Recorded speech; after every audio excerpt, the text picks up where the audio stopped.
How we doing, Mike? You alright? Yeah, man. What are you doing today? We are brewing the Bandon Car Porter, because we need some for Brew London and we need some more stock. Ah, yeah. Yeah, we actually are very low on stock, aren't we? We are fairly low on stock. Yeah. If you, Just getting the hops now. it's getting the hops. So, see, this is normally packed in here and it's very, very empty. So we have all the hops in cold storage here. So, what hops go in the Bandon Car, Mike? Pretty simple. Just Dana for bittering, Rambling Cross for aroma. So, you remember when we sent some beer out to Paul's beer reviews? We put a lot of hops in his box. Yeah, we did. Yeah. So that was Rambling Cross, was it?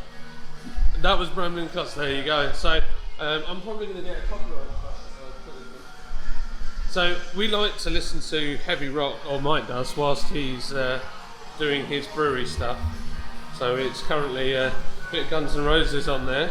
Hopefully you can't hear it.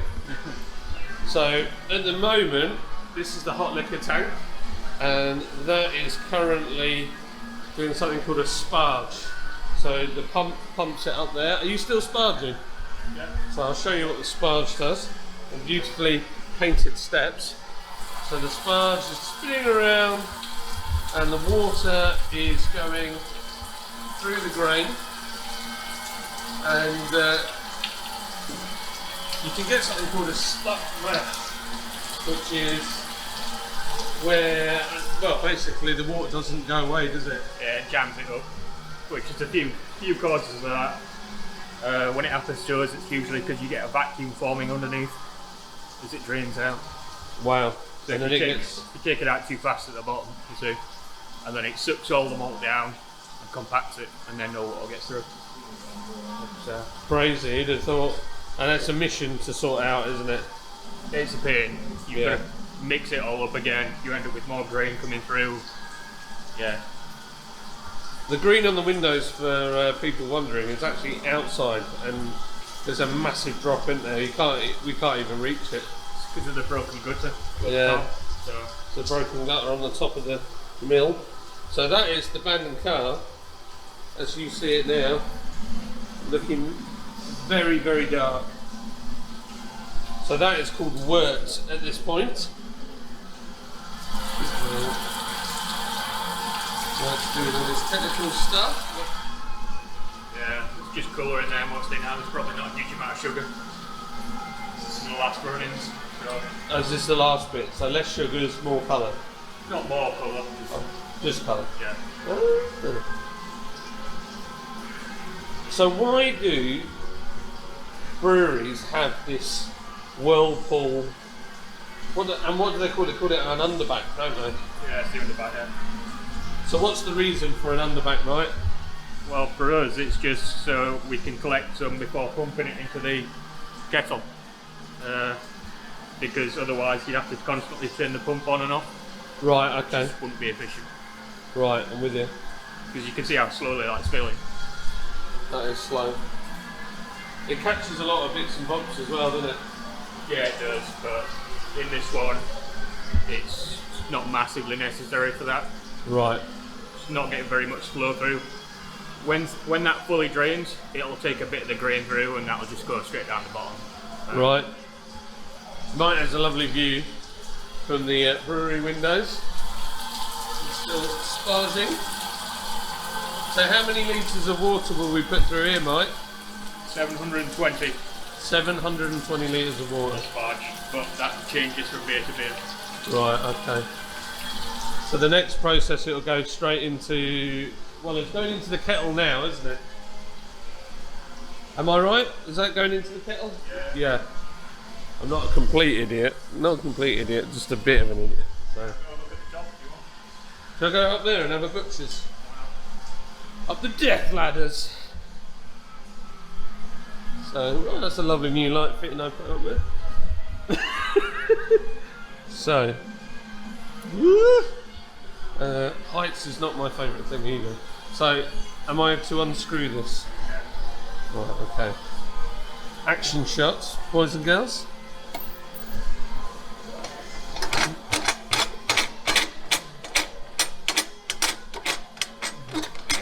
2 hours later. There we go. So a bit right. Oh, there's the spray ball. Oh, look at that foamy goodness in there. Right. Oh, there she goes. So it's going from there, and the one the back fella, into here. Oh, look at that. There's some serious head on the beer already. That's pretty cool. So in case you're wondering, that ball thing there is more to do with cleaning than anything. And Mike, is the spray ball meant to be still on there? Yeah, it's fine, yeah, because it's made out of stainless squirrels.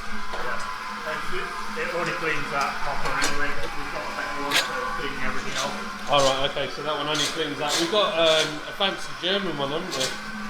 Yeah. I'm not that. I won't have to go mad making that super tight. But, right, okay. I'm going to come down this one and woohoo! Awesome. Right, okay. So then later on, there's going to be shoveling of in here. Will be all the grain, so we're going to shovel that all out, and that blue box that you may have seen in other videos is where we shovel that into, and then that goes off to our farmers for feeding cows. So there you go.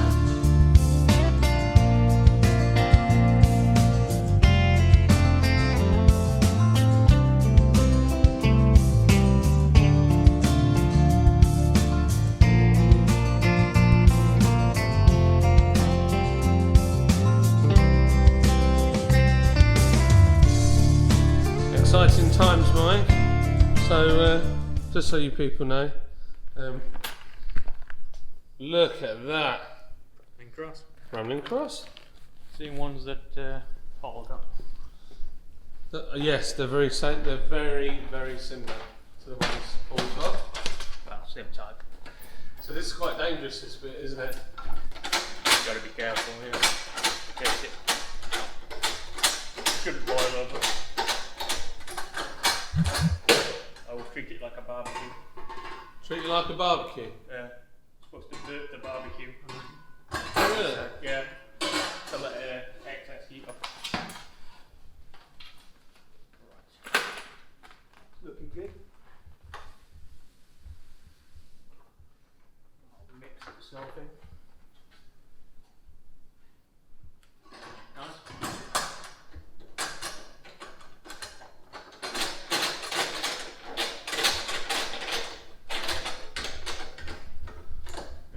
So Mark, I've got a question for you. Go on. What is the reason for those people that don't know anything about making beer? What's the reason for putting hops during the? Is this the boil? Yeah. Mm-hmm. This is mostly just aroma and a bit of flavour, but it's a porter, so we're not too worried about hop flavours. So with this one, we don't dry hop it or anything, do we? No. No, that's right, because it's a porter. Yeah, it's the malt does all the work in this really, and we put hops in for bittering and a little bit for aroma. That's about it. Nice. And Mike's very happy because I cleaned out the mash tun. I've done a beautiful job. Pretty sure there's evidence of me doing that. Yeah, actually, I might not have done, but this is how beautiful clean it is after. And I think people don't realise the amount of work involved in brewing, because there's this romantic notion that brewing's easy and it's fun and it's oh gosh, pressed the wrong button on the gimbal. There we go. But the truth of the matter is, most of the brewing is cleaning. Pretty much like 90% of it's cleaning. Yeah, and the other thing I've learned, it's flipping hard work. It's heavy. It's dirty, not like dirty as in engine oil, grit dirt, but it's like you get water everywhere. yeah. Mold and hops go everywhere. You're just constantly cleaning up. Yeah. All the time. I mean, the floor needs a squeegee now. Yeah. We've got little pools of beer and water and stuff everywhere. Yeah. So it's just what it is though, it's all clean, making sure everything's sterile. that's it. And if you look out the window up there, you can just see it steaming away. And when you walk down the path, you can smell the Bandon car straight away. You know which one we're brewing. I can spot it a mile off. You can guarantee Tim upstairs in the dive shop will know what we're brewing as well. Yeah. He gets it really strong smell. He does. So yeah, Tim at Nautilus. So there you go, there's another, ooh, here we go. Yeah, that's another short update for you. So then I'm going to go and jet wash the plates off and the mash paddle and the malt shovel. Mash paddle and malt shovel, that's right. And the plates that go in the bottom of here, which are what's called wedge wire, which doesn't block, not easily anyway. That wedge wire is mad expensive as well, isn't it? It's like £1,000 per, is it like square metre, yeah. But you got to have it. I mean, you can do it without, but you're more chance of getting a stuck mash and stuff like that. So yeah, so there you go. I hope this little bit was alright for you. So at Lord's Brewing, we're very high tech, and this is our jet wash and our disgusting palette for cleaning on. We keep threatening to throw it away, but it's a really good size. And then I've got my steel toe cap wellies on. Mike's impressed, so I'm going to wash these plates out. Interestingly enough, so this grain in here is going back into the food chain. So we keep it in here for as long as we can until the farmer gets it, so that we keep an eye on it so nobody messes with it, fiddles with it, and then the paperwork has to be done and signed over to the farmer, and then he's responsible for this grain at that point and the way it's kept. So we have to make sure it's not just a case of giving him the grain and that's it. It has to be done properly. So I'm going to set up a camera, so I'm going to time lapse me jet washing, which I think will be the most interesting way of doing it. May not be, but we'll give it a go. So let me press that. Right, first of all, let me get it started.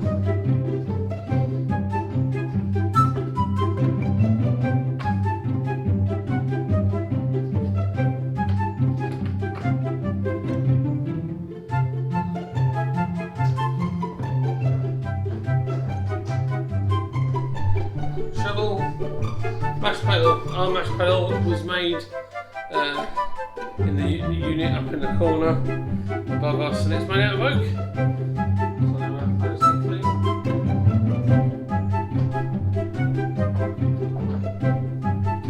Right, time lapse time. Action montage.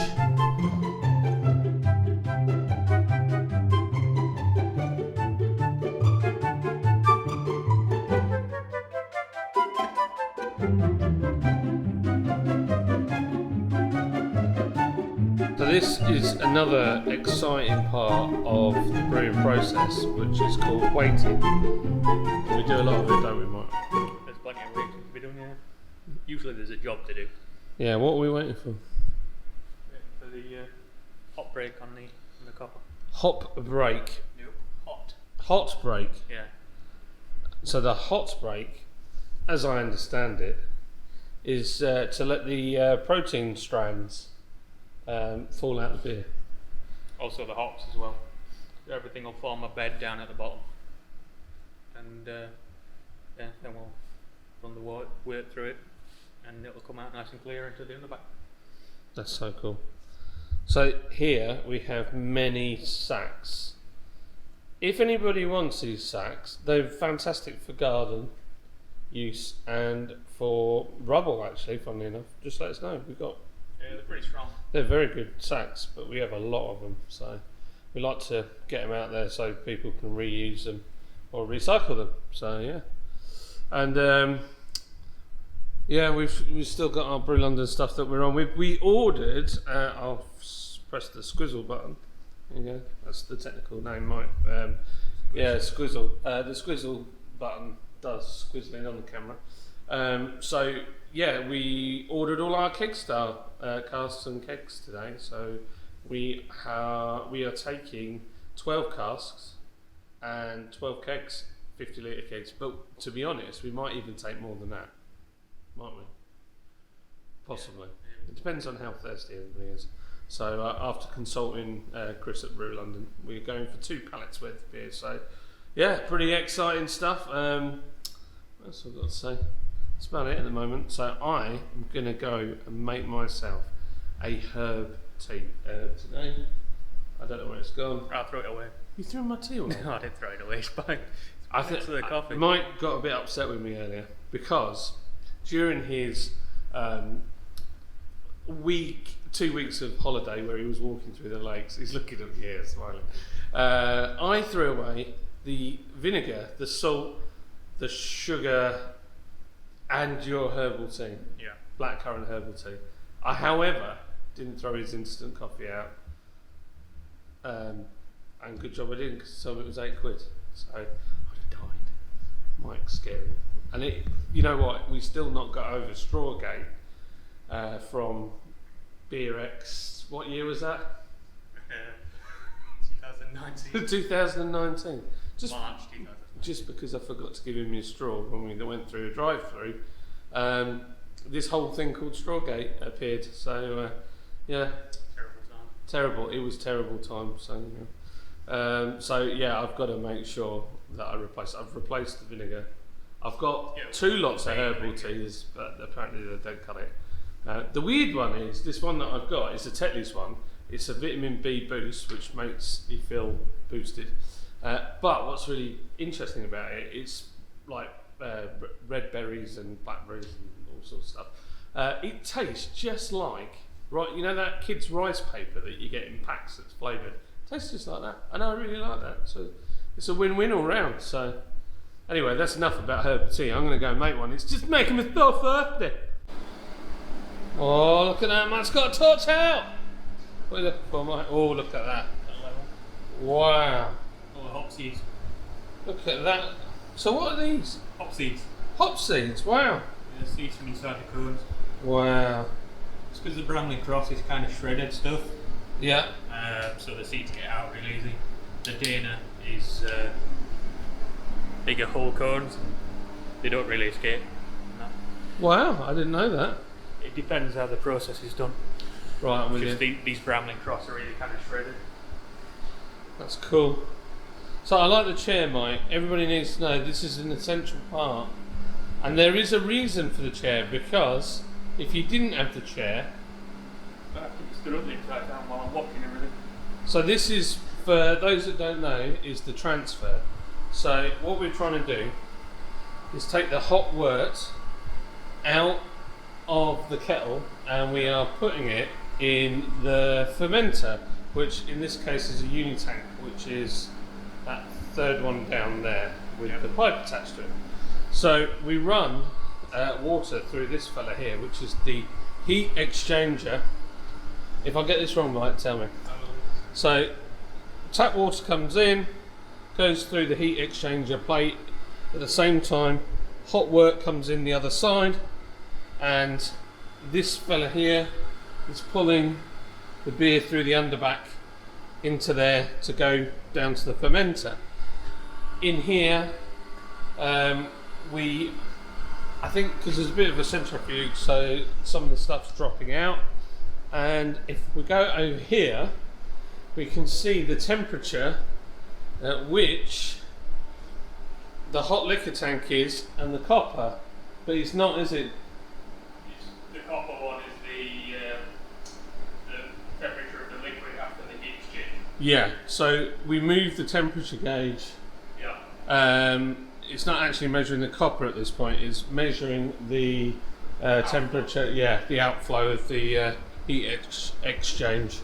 The hot liquor tank, though, that's correct. So that's actually the temperature at which the water's coming back into the tank. And it shows you how efficient that heat exchanger is. However, in summer our water is quite, not super warm, but it is quite warm. yeah, So the level on there is now getting quite high, so I'm going to start running the water off here soon, yeah, which is annoying, but I'm going to do it. yeah, In winter, you don't have to. yeah. When It's also a quicker process because the temperature of the water is so much colder. yeah, there is something called a cold liquor tank which you can buy, We don't have. which we don't have one because they are really expensive. But basically what you would do is you would take a tank, an extra tank, something like this, fill it up with water, chill it right down, and then that would then go through the heat exchange and fill up that tank. A lot of the water we don't waste anyway because we end up using it for cleaning, don't we? Yeah. So This particular batch will be used for brewing tomorrow. yeah, and that water will go in for brewing tomorrow, so it's already preheated, so we use less energy, less electric, so it all works quite well. We're pretty efficient, but unfortunately there's always some water that goes to waste, and that's just the way it is. Especially in summer. Especially in summer, yeah. But hopefully, if we get a bigger brewery at some point, we won't have that problem, because I will buy a hot liquor tank. It's going to be awesome. So a cold liquor tank. We've got even. a hot one. Yeah, sorry. It's been a long day. It's been a long day. So I'll give you a little shot of the steamy magic. Look at that. It's beautiful. Funnily enough, even a fairly light beer will look dark in there as well. Yeah, it's like the blonde looks almost like a red IPA. Yeah, it does. So one last thing, I think really at this point there's not a lot else to show anybody because essentially all that's happening is that tank over there is filling up with beer. And then how long will it sit in there, Mike?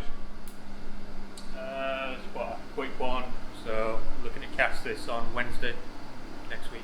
Wednesday next week, and then it'll be another 2 weeks before it's ready. Yeah. Yeah, about 2 weeks of cask conditioning. Now these ones are going in Kegstar kegs as well, so Oh yeah. yeah, these will be going to Brew London. Cast. Sorry, cask. Yeah, honestly, all day. Yeah, these ones will be going in Kegstar casks. Some of them, and the rest will be going in e-cask. Yeah. So yeah, it's going to be exciting. Some fresh Bandon Car ready for Brew London. So that's it really, peeps. So I'm going to call it the end of this video now, and yeah, I'll get this edited and uploaded. Thank you, Mike, for all the pestering I've done today to you. No worries. I know it's not easy asking your employees to be on camera. Oh, what's in there, Mike? That's one last thing. That's the yeast. That's the yeast. I nearly forgot. Still needs a bit of a mix, and there's no wort in it yet. Let's put a bit of wort in there to mix it up, and then add that to the fermenter. Yeah. Gosh, as if I nearly forgot that bit. It's kind of essential. Can't make beer without yeast. So yeah, this paddle here used to belong in Cherney, which is the little vessel in the corner, and somebody converted this. It had a motor on the top, and they converted this to take two paddles were bolted to it, and it would spin like a centrifuge for beekeeping panels. So yeah, that's what it was. So I need to get this grain out, but I'm not sure what the time is. Have a look on my watch. No, can't go out for at least an hour yet. So yeah, cool. So there you go. That was brewing the Bandon Car.